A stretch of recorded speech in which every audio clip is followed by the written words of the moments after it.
जय हिंद दोस्तों, market studies and analysis में आपका बहुत बहुत स्वागत है। और अभी हम बात करने वाले हैं BHEL के बारे में, यानी भारत हैवी इलेक्ट्रिकल्स लिमिटेड के बारे में। 4 दिन पहले इस चैनल से जो मैंने वीडियो पोस्ट किया था, उस वीडियो को आप लोगों ने बहुत प्यार दिया और चैनल को बहुत सब्सक्रिप्शन दिया, उसके लिए थैंक यू वेरी मच।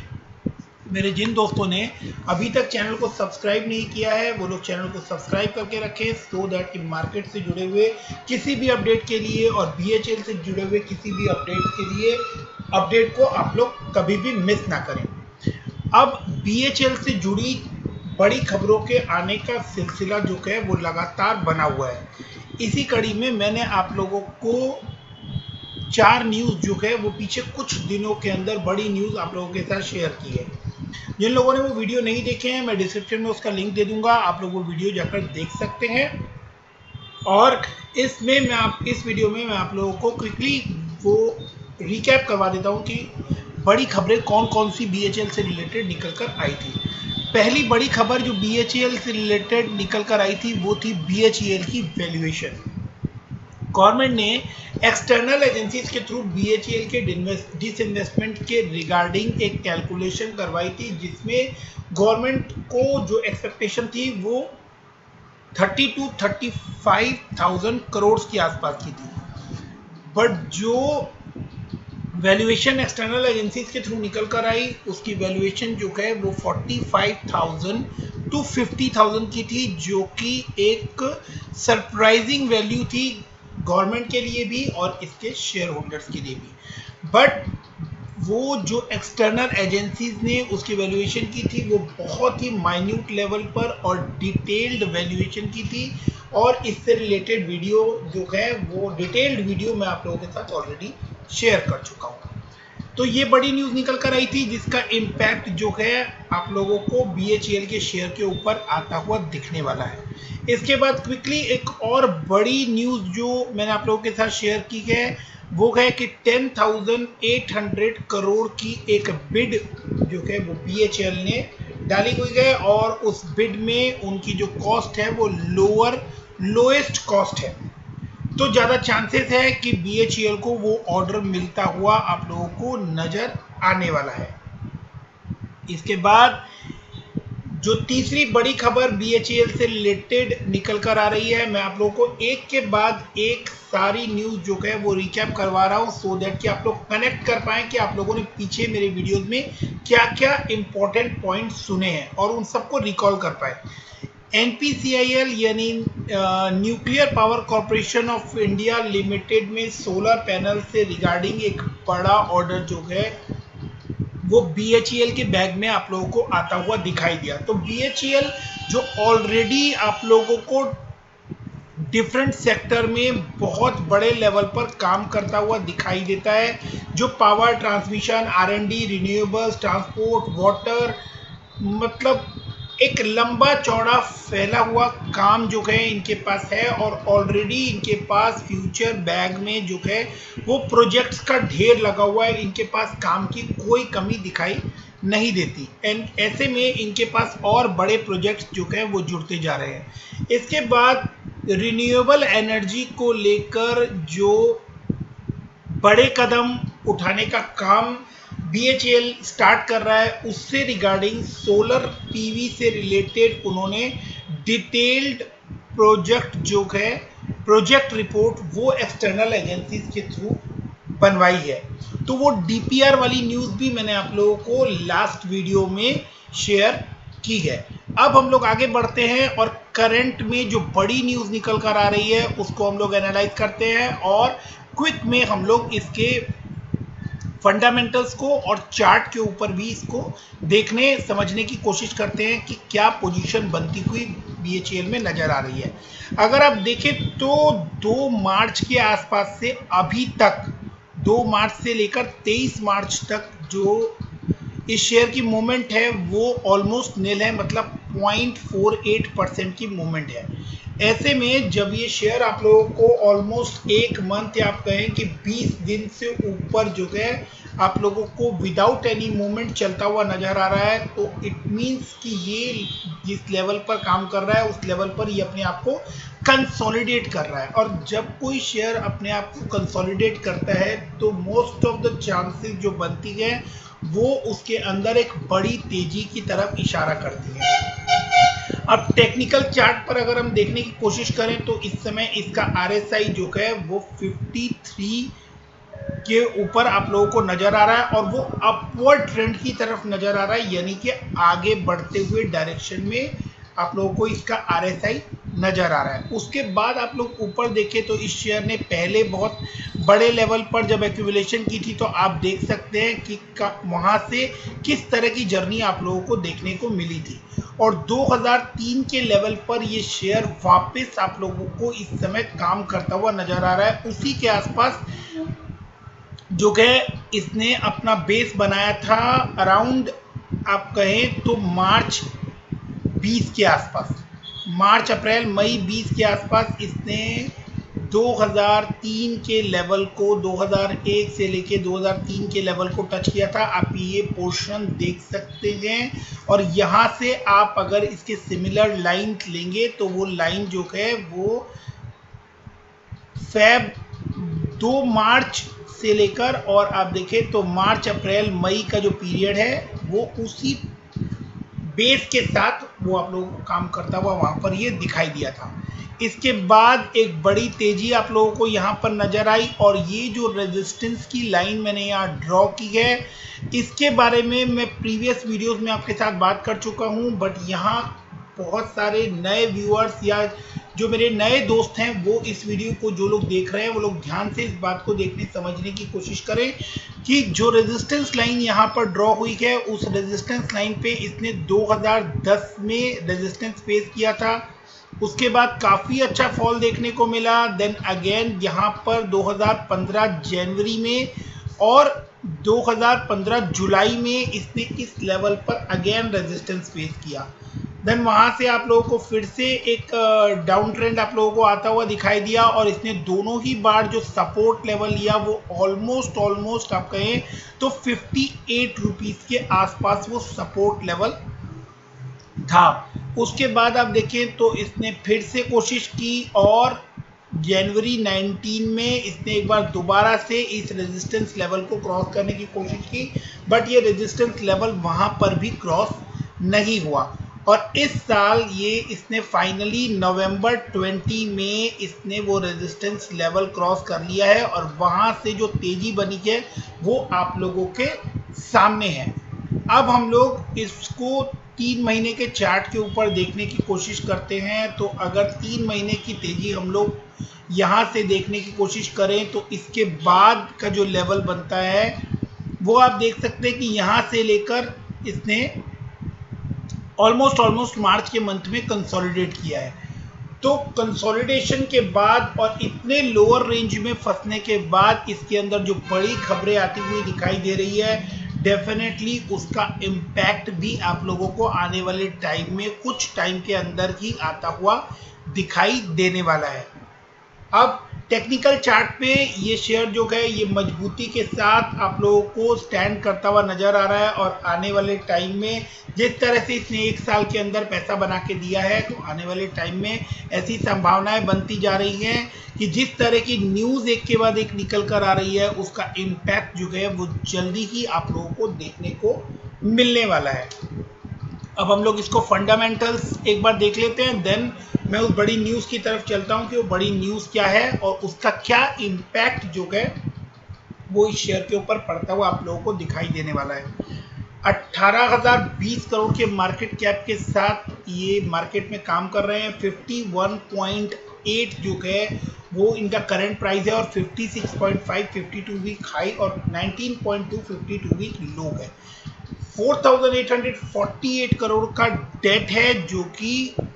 हम लोग बैलेंस शीट के ऊपर देखते हैं कि उसकी क्या पोजीशन बनती है। आरओई जो है वो माइनस में है और आरओसी भी यहाँ पर माइनस में नजर आ रहा है। प्रमोटर की होल्डिंग 63.2% है। अब क्विकली हम लोग इसको क्वार्टरली प्रॉफिट एंड लॉस के चार्ट पर देखने की कोशिश करते हैं तो क्वार्टर ऑन क्वार्टर जो टॉप लाइन है रेवेन्यू है वो आप लोगों को इंक्रीज होती हुई दिखाई दे रही है, बट दिसंबर 19 से अगर हम कंपेयर करें तो दिसंबर 19 के कंपैरिजन में आप लोगों को वो डाउन होती हुई दिखाई दे रही है। अब हम बात करें ऑपरेटिंग प्रॉफिट की, तो ऑपरेटिंग प्रॉफिट 327 करोड़ का था दिसंबर 19 में, जो कि अब लॉस नजर आ रहा है आप लोगों को 180 करोड़ का। इसके बाद इस क्वार्टर के बाद और इस दिसंबर क्वार्टर के रिजल्ट के बाद आप लोगों को इसके डिसइन्वेस्टमेंट से रिलेटेड बातें जो स्टार्ट हुई थी वो होना तेज हो गई थी, और इसके बाद ही ये रिपोर्ट निकल कर आई है कि इसकी जो वैल्यूएशन है, डिसइन्वेस्टमेंट वैल्यूएशन जो निकाली गई एक्सटर्नल एजेंसीज के द्वारा, वो 45,000 to 50,000 करोड़ की निकल कर आई थी। अब जो इनके इंटरेस्ट का बर्डन है वो आपको जून क्वार्टर के बाद से कम होता हुआ दिखाई दे रहा है, जो कि एक पॉजिटिव साइन है। और इसके बाद अगर हम इनके लॉसेस की बात करें, तो लॉसेस जो है वो आपको स्क्वीज होते हुए, नैरो होते हुए दिखाई दे रहे हैं, और जो दिसंबर क्वार्टर का लॉस है वो आपको 280 करोड़ का नजर आ रहा है। लाइकवाइज अगर हम नेट प्रॉफिट देखें तो नेट प्रॉफिट में भी अच्छी इंप्रूवमेंट नजर आ रही है। जो नेट लॉस 983 करोड़ का था, वो नेट लॉस अगर हम मार्च 2020 से देखें तो जो 1533 करोड़ का था, वो अब 217 करोड़ का लॉस यहाँ पर नजर आ रहा है। तो रिजल्ट ओवर द पीरियड हमें इम्प्रूव होते हुए दिखाई दे रहे हैं, और आप लोगों को आने वाले टाइम में जिस तरह की न्यूज़ या जिस तरह की मूवमेंट इस शेयर में स्टार्ट हुई है, आप लोगों को डेफिनेटली कुछ बड़ा टर्न अराउंड होता हुआ दिखाई देने की चांसेस बढ़ती जा रही है। अगर आप अभी से बैलेंस शीट के ऊपर देखते हैं तो बैलेंस शीट में आपको लास्ट मार्च 2020 में जो इनके डेट 5077 करोड़ के थे, वो 4848 करोड़ के सितंबर 2020 में नजर आ रहे हैं। तो अब जो हम शेयर होल्डिंग पैटर्न के ऊपर भी एक बार जरूर से नज़र डालते हैं, और शेयर होल्डिंग पैटर्न जो है वो 63.17% प्रमोटर के पास यानी गवर्नमेंट के पास है। एफआईआई ने इसके अंदर 0.10 जो है वो इंक्रीज किया है। तो एफआईआई का रुझान अगर इसके तरफ बढ़ रहा है और दिसंबर क्वार्टर में 0.10 इंक्रीज हुआ है, तो डेफिनेटली कुछ बड़ा मूवमेंट आप लोग एक्सपेक्ट कर सकते हैं, और जो न्यूज़ निकल कर आ रही है वो भी इसको सपोर्ट करती हुई आप लोगों को नज़र आ रही है। डीआईआई ने इसके अंदर अपनी होल्डिंग्स जो है वो कम की है, बट स्टिल एक बड़ी होल्डिंग 13.51% की डीआईआई की हमें नज़र आती है। 18.98% जो होल्डिंग है वो पब्लिक के हाथों में है। तो ये इनके फंडामेंटल्स हो गए, और चार्ट के ऊपर मैं आप लोगों को फिर से एक बार एक लेवल जो है वो इम्पोर्टेंट लेवल मैं आप लोगों को फिर से यहाँ पर दिखा देना चाहता हूँ, और उस लेवल को हमें मिस नहीं करना चाहिए। तो अगर हम लोग जिस लेवल के ऊपर ये शेयर अभी आप लोगों को 51.75 के ऊपर ट्रेड करता हुआ दिख रहा है, ये इसका सपोर्ट कम रेजिस्टेंस लेवल बनता हुआ अभी आप लोगों को दिखाई देगा, और ये 60 के लेवल को अगर क्रॉस कर जाता है अभी कुछ दिनों के अंदर, तो यहाँ से आप लोगों को इसके अंदर एक अच्छी तेजी देखने को मिलेगी। और इसका जो फर्स्ट रेजिस्टेंस लेवल आप लोगों को देखने को मिलेगा, वो फर्स्ट रेजिस्टेंस लेवल अराउंड 102 के आसपास बनता है, और उसके बाद जो है वो क्रॉस होके 120, एंड देन आप लोगों को इसके अंदर आने वाले टाइम में लॉन्ग टर्म के अंदर जो टारगेट्स हैं वो 200 रुपये के आसपास जाते हुए दिखाई देंगे। बट उसके लिए आप लोगों को इसके अंदर लॉन्गर ड्यूरेशन के लिए बना रहना है। अब जो इसके अंदर सपोर्ट लेवल बनता है, वो सपोर्ट लेवल यहाँ से अगर हम देखने की कोशिश करें तो वो सपोर्ट लेवल आप लोगों को नियर अबाउट 32 रुपीज़ के आसपास आप लोगों को इसके अंदर सपोर्ट लेवल देखना होगा, या आप कहें कि स्टॉप लॉस लगा के काम कर सकते हैं। बट जिस तरह का इसने ब्रेकआउट दिया है, और इतने लंबे टाइम के बाद जो इतना बड़ा ब्रेकआउट आप लोगों को देखने को मिला है, जो कि काफ़ी महीनों से कंटिन्यू भी है नवंबर के बाद से, तो आप इसके अंदर वो तेजी एक्सपेक्ट कर सकते हैं कि इसके अंदर फिलहाल अभी आप लोगों को डाउन साइड जो है वो मिनिमम डाउन साइड दिख रहा है, और जो चेंजेस आते हुए आप लोगों को दिखाई देंगे वो मैक्सिमम की तरफ जाते हुए ही दिखाई दे रहे हैं। अब हम लोग उस बड़ी न्यूज़ की तरफ चलते हैं कि वो बड़ी न्यूज़ क्या है। तो वो बड़ी न्यूज़ इस समय स्क्रीन पर आपके सामने है। मार्च 23 यानी आज ही के दिन एक बड़ी न्यूज़ निकल कर आ रही है और कि on Monday Bharat Heavy Electricals Limited announced that it has received its first overseas order for a grid connection solar power projects in Mauritius। तो ये बड़ी न्यूज़ जो है वो भारत हैवी इलेक्ट्रिकल्स ने खुद ही अनाउंस की है कि मॉरिशस में ओवरसीज में उनको फर्स्ट एवर पहली बार जो है फर्स्ट ओवरसीज ऑर्डर मिला है for a grid connected solar power project। BHEL said in a statement that project will be established on an engineering, procurement and construction EPC basis at Tamarind Falls and Henrietta Phase 2 Mauritius। BHEL has achieved another landmark in international business by establishing its first overseas turnkey deal for a grid connected 8 megawatt solar photovoltaic PV power plant, the company announced। तो अभी इन्होंने थोड़े दिनों पहले ही जो news मैंने आप लोगों को के साथ शेयर की थी, इन्होंने डिटेल्ड प्रोजेक्ट रिपोर्ट बनवाई थी, DPR बनवाया था और अब इनको मॉरिशस से ये बड़ा ऑर्डर मिलता हुआ नज़र आ रहा है। तो ये गवर्नमेंट ऑफ इंडिया की कंपनी है और इनके पास जो है बैकअप जो कि बहुत सॉलिड है और कहीं से कहीं तक इनको कोई प्रॉब्लम नहीं आने वाली है बड़े से बड़े प्रोजेक्ट को हैंडल और करने में और संभालने में। तो BHEL जो है वो सक्सेसफुली इसको कंप्लीट करने वाला है। BHEL has achieved another landmark international business by establishing its first over turnkey project और green energy company limited CEB green energy company limited Mauritius the wholly owned subsidiary of the central electric board government of Mauritius awarded the contract to BHEL। तो CEB की तरफ से ये बड़ा contract जो है ये BHEL को मिलता हुआ नजर आ रहा है। The project was sealed by BHEL through a competitive bidding process and तो ये बिड ये इन्होंने डायरेक्ट इन्होंने हासिल भी नहीं किया है, इन्होंने बिडिंग प्रोसेस के तहत गए हैं और उसमें इन्होंने कॉम्पिटिटिव बिडिंग में ये प्रोसेस ये बिड जो है ये विन किया है and is financed by the government of India lines of credit. जैसा मैंने आप लोगों को कहा कि गवर्नमेंट ऑफ इंडिया का इसके साथ पूरा बैकअप है और गवर्नमेंट ऑफ इंडिया के लाइन ऑफ क्रेडिट के तहत इस प्रोजेक्ट को फाइनेंस मिलने वाला है। BHEL solar business division in Bengaluru and international operation division in New Delhi will execute the project। तो बेंगलुरु और दिल्ली मिलकर इस प्रोजेक्ट को एग्जीक्यूट करने वाले हैं। It consolidate BHEL presence in Africa where it has engaged for over 4 decades with electricity generation project approximately 2100 megawatt and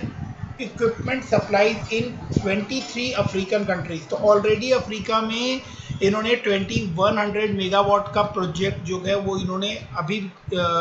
40 साल से पीछे ये उसमें काम कर रहे हैं और इसके अलावा 23 अफ्रीकन कंट्रीज में जो है इनका काम फैला हुआ है।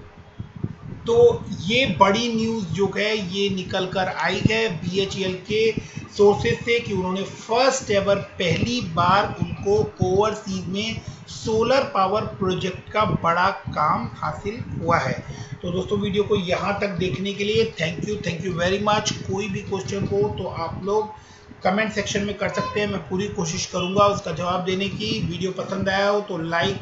शेयर करना ना भूलें। जिन दोस्तों ने अभी तक चैनल को सब्सक्राइब नहीं किया है और वीडियो उनको पसंद आया है तो प्लीज़ चैनल को सब्सक्राइब करके रखें सो दैट कि आने वाले टाइम पर आप लोग कोई भी इम्पोर्टेंट एनालिसिस मिस ना करें। So thank you very much.